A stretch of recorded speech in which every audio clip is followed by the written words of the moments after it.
Good morning student. ये आपके 10th class science के 7th चैप्टर का सेकंड लेक्चर है। आज इस लेक्चर में हम पादपों में समन्वय के बारे में पढ़ेंगे।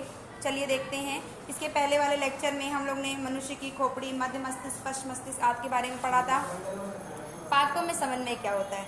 शरीर की क्रियाओं के नियंत्रण तथा समन्वय के लिए जंतुओं में तंत्रिका तंत्र होता है, लेकिन पादपों में ना तो तंत्रिका तंत्र होता है और ना ही पेशियां होती हैं। अतः वे उद्दीपन के प्रति अनुक्रिया कैसे करते हैं ये देखते हैं। अपने उद्दीपन के प्रति अनुक्रिया कैसे करते हैं कि जब गर्म चीज़ पर हाथ ले जाते हैं, ठंडे चीज़ पर हाथ ले जाते हैं, तुरंत ही अपने हटा लेते हैं। लेकिन पौधों में ऐसा नहीं होता है। पौधों में कोई तंत्रिका तंत्र नहीं होती है जिस कारण वो उद्दीपन की प्रक्रिया कर सके। तो वो कैसे करते हैं?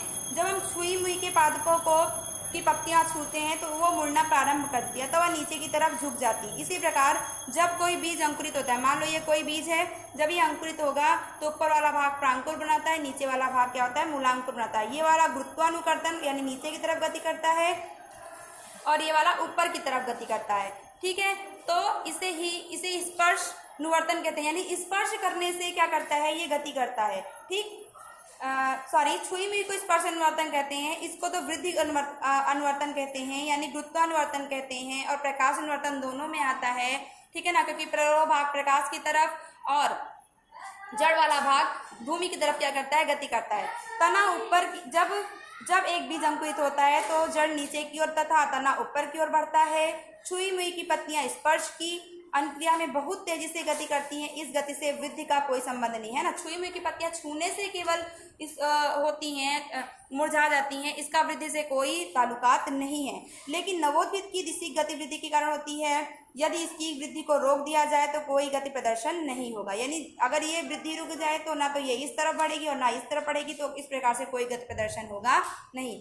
अतः पादपों में दो भिन्न प्रकार की गतियां दर्शाते हैं। एक विधि पर आश्रित होती है और दूसरी विधि से मुक्त होती है। ठीक है, एक विधि पर आश्रित होती है यानी जो मूलांकुर और प्रांकुर जो बढ़ रहे हैं वो विधि पर क्या है? आश्रित होती है। और जो स्पर्श हम लोग करवा रहे हैं वो उसका विधि से कोई संपर्क नहीं है। चलिए हम देखते हैं पादप हार्मोन के बारे में। पौधों का वृद्धि विकास हार्मोन द्वारा होता है। पादप हार्मोन 4 प्रकार के होते हैं। हार्मोन के कारण ही पौधे वृद्धि और विकास करते हैं। ये 4 प्रकार के होते हैं: ऑक्सिन, जिबरेलिन, साइटोकाइनिन और एब्सिसिक अम्ल। ऑक्सिन का काम क्या होता है बच्चों? ये तने के अग्रभाग पर बनता है और यह कोशिका की लंबाई में क्या करता है? वृद्धि करता है। ऐसा तो नहीं कि पेड़ छोटे हैं तो छोटे ही रह जाएं, उनकी लंबाई में वृद्धि होती है। ऑक्सिन हार्मोन अगर नहीं पाया जाएगा तो पौधे की लंबाई में वृद्धि होगी नहीं। जिबरेलिन हार्मोन भी ऑक्सिन की तरह तने में वृद्धि करता है। यानी ये तने की शाखाओं, जैसे एक शाखा से दूसरी शाखा, तीसरी शाखा बनाता रहता है। जिबरेलिन कहाँ पाया जाता है? यह तने में वृद्धि करता है। साइटोकाइनिन बच्चों कोशिका विभाजन को प्रेरित करता है, इसलिए यह उन क्षेत्रों पर पाया जाता है जहां पर कोशिका विभाजन तीव्र गति से होता है, विशेष रूप से या फलों बीजों में अधिक सांद्रता में पाया जाता है। चौथा है आपका एब्सिसिक अम्ल। यह वृद्धि में संदमन करता है और पत्तियों को मुरझाने से रोकता है। वृद्धि यानी वृद्धि को धीरे धीरे करवाता है और पत्तियों को मुरझाने से रोकता है। तो कितने प्रकार के हार्मोन पढ़े आपने? 4 प्रकार के: ऑक्सिन, जिबरेलिन, साइटोकाइनिन और एब्सिसिक अम्ल। अब चलिए अगला टॉपिक है आपका अनुवर्तन। अनुवर्तन क्या होता है?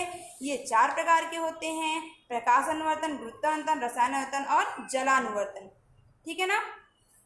जलानुवर्तन, प्रकाश अनुवर्तन यानी प्रकाश की तरफ, जब पौधे प्रकाश की तरफ गति करते हैं तो उनको प्रकाश अनुवर्तन कहते हैं। जैसे पौधे के जो तना भाग होता है, जब जहाँ पे पौधे की फूल फल पत्तियां लगती हैं, आप देखिए कि ऊपर की ओर ही क्या करते हैं? गति करते हैं, तो उसको बोलेंगे प्रकाश अनुवर्तन, प्रकाश की दिशा में गति। गुरुत्वानुवर्तन, पौधे के भागों का पृथ्वी की तरफ गति करना। गुरुत्वाकर्षण का होता है, नीचे होता है, तो इसको क्या बोलते हैं? गुरुत्वानुवर्तन। यानी पौधे के जो जड़तंत्र होते हैं वो कहाँ पर गति करते हैं?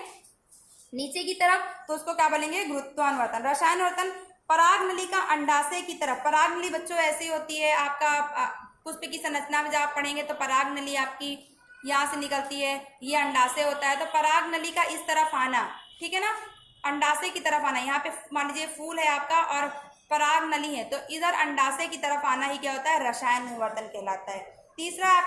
चौथा है आपका जलानुवर्तन। जलानुवर्तन, पौधों की जड़ों का जल की तरफ गति करना ही जलानुवर्तन कहलाता है। पौधों की जड़ का जल की तरफ ही गति करना जलानुवर्तन कहलाता है। ठीक है ना। और आपका नेक्स्ट टॉपिक है जंतु हार्मोन। ऐसे रसायन जो जंतुओं की क्रियाओं जैसे वृद्धि और विकास का समन्वय करते हैं वो जंतु हार्मोन कहलाते हैं। जैसे आपने पौधों में देखा था, पौधे हार्मोन जो पौधे की वृद्धि और विकास में परिवर्तन कर रहे थे, सहायता करते हैं, उनको पादप हार्मोन। जो जंतु में ऐसे हार्मोन जो रसायन जंतुओं की क्रियाओं में जैसे वृद्धि और विकास करते हैं वो जंतु हार्मोन कहलाते हैं। कितने प्रकार के हार्मोन होते हैं? थायरॉक्सिन हार्मोन, वृद्धि हार्मोन, एड्रेनलिन, इंसुलिन और लिंग हार्मोन। थायरॉक्सिन हार्मोन देखिए, यह अवटु ग्रंथि में निकलता है। यह कहाँ पे स्थित होता है? गर्दन में उपस्थित होता है। इसका कार्य क्या होता है? यह कार्बोहाइड्रेट, प्रोटीन और वसा का क्या करता है? उपापचय करता है। वृद्धि हार्मोन या पीयूष ग्रंथि यानी पिट्यूटरी ग्लैंड से निकलता है, जो मस्तिष्क में पाया जाता है, ठीक है ना। इसका काम होता है यह वृद्धि और विकास को नियंत्रित करता है। तीसरा है आपका एड्रेनलिन या अधवृक्क ग्रंथि से निकलता है, जो वृक्क के ऊपर स्थित होता है। इसका काम क्या होता है? ब्लड प्रेशर को, हृदय की धड़कन आदि को नियंत्रित करना। चौथा है आपका इंसुलिन हार्मोन, यह अग्नाशय की ग्रंथि से निकलता है या उदर के नीचे स्थित होता है। रक्त में शर्करा की मात्रा को नियंत्रित करता है। आपने मधुमेह रोग सुना होगा, इंसुलिन का इंजेक्शन भी लगता है, ठीक है ना। तो इंसुलिन हार्मोन हमारे लिए बहुत ही जरूरी होता है, जो रक्त में शर्करा की मात्रा को नियंत्रित करता है। लिंग हार्मोन टेस्टोस्टेरोन नर हार्मोन है, यह वृषण ग्रंथि से निकलता है, जो पेट के नीचे वाले हिस्से में पाया जाता है। यह यौनारंभ से संबंधित लिंग परिपक्वता को बताता है। जैसे कि बड़े होने पर लड़कों में दाढ़ी मूंछ आ जाती है, आवाज का भारी होना, तो यह सारा नियंत्रण कौन करता है? आपका लिंग हार्मोन करता है। चलिए एक बार ये आपका चैप्टर यहाँ पर खत्म होता है। एक बार देख लेते हैं आपके ये चित्र को। ये आपकी हाइपोथैलेमस वाला भाग है, यहाँ से पीयूष ग्रंथि निकलती है, यहाँ पे परावर्तु ग्रंथि होती है, यहाँ पे अवटु ग्रंथि होती है, गले वाला भाग है। यहाँ पर आपकी थाइमस ग्रंथि होती है, ये आपका अग्नाशय होता है, ठीक है ना। ये वाला भाग आपका अग्नाशय, इनको यहाँ से क्या निकलता है? इंसुलिन हार्मोन निकलता है। ये आपका विष्णु होता है। विष्णु में क्या होता है? आपका विष्णु से नर हार्मोन निकलता है, ठीक है ना। यहाँ पे ऐसे इस प्रकार से पार्टू ये स्त्रियों का है। यहाँ पर ये आपका वृक्क होता है, तो वृक्क के ऊपर एक अधिवृक्क ग्रंथि होती है, ठीक है ना, अधिवृक्क ग्रंथि होती है। यहाँ ये आपका अग्नाशय है और ये आपका अंडाशय है। ये वाला भाग नर का है और ये वाला भाग आपका क्या है? मादा का। यहाँ पे अंडाशय है, तो यहाँ से मादा हार्मोन निकलते हैं और यहाँ से नर हार्मोन निकलते हैं, ठीक है ना। ये चैप्टर आपका खत्म होता है। Thank you.